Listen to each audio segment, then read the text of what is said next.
Okay, hello all. So we're going to get started. So this is LO3, Academic Writing Skills for Nursing.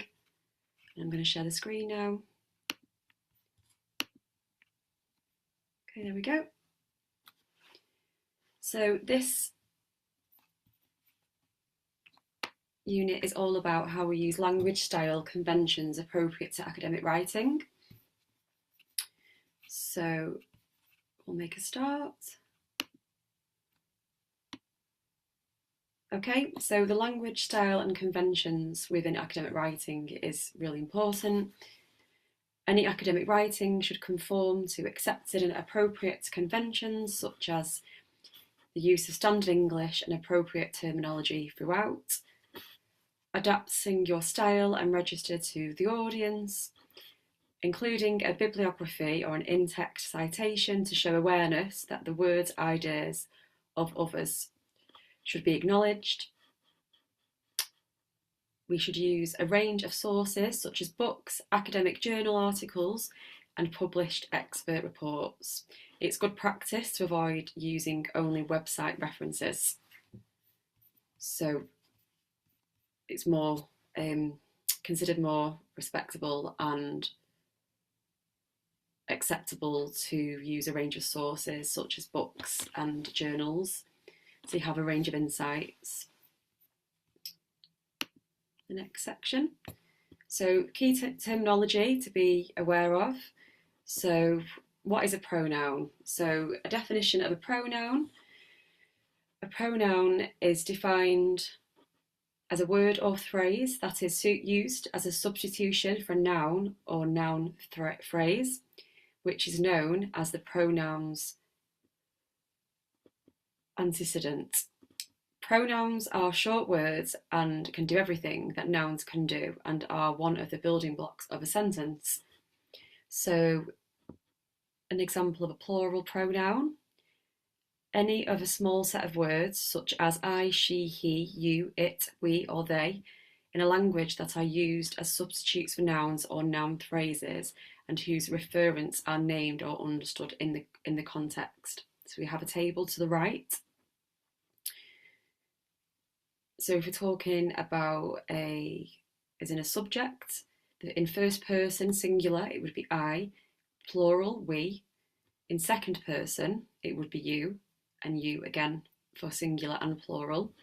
Third person would be as a subject, he, she, it. Plural they. So if we're talking about an object, first person as a singular is me, plural us. Second person, you, and you again for singular and plural. And in third person, it will be him, her, or it, or them as a plural. So here is a little video around what is academic writing, a brief introduction. So we'll play that for you now. Helpful video.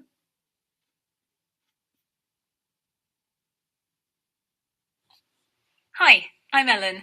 In this video, I'm going to talk about some general features of academic writing that you need to be familiar with if you want to succeed in your own writing at university.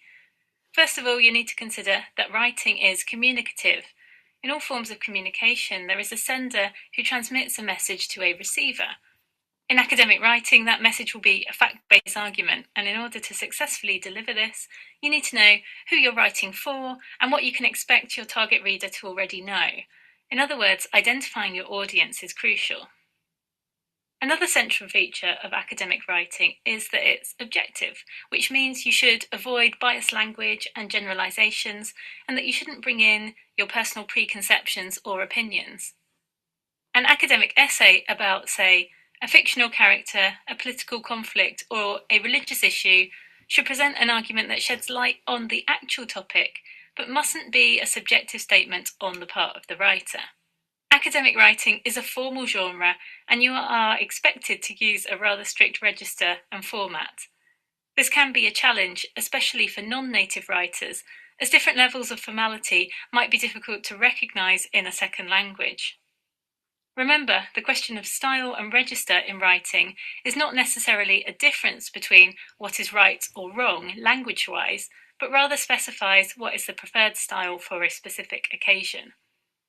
In other words, what is right in one context may not be considered okay in another. Just as you wouldn't wear flip-flops to a formal dinner, you don't use the informal style of text messages between friends in a job application or a university essay. But how do you go about finding the right level of formality for writing at university then? Well, one way is to study texts within your specific discipline.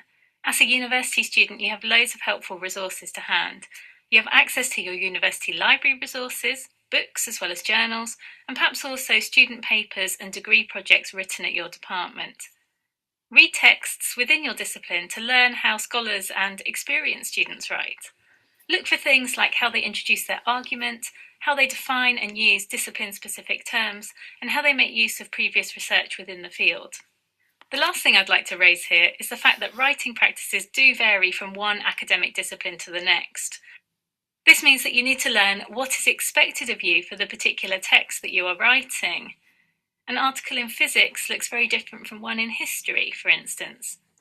If you transfer from one discipline to another, you'll notice that although the basics remain the same, the way that texts are written when it comes to referencing and text structure, for instance, may differ.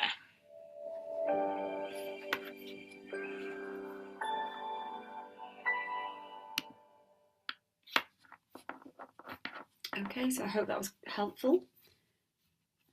So I'm just going to come off this. Hello, I'm Satu, and this video is about interpreting instructions. When you write an essay at university, you need to clarify to yourself from the start what is expected of your text. Your teacher has most likely given you instructions that explain what you're expected to do and what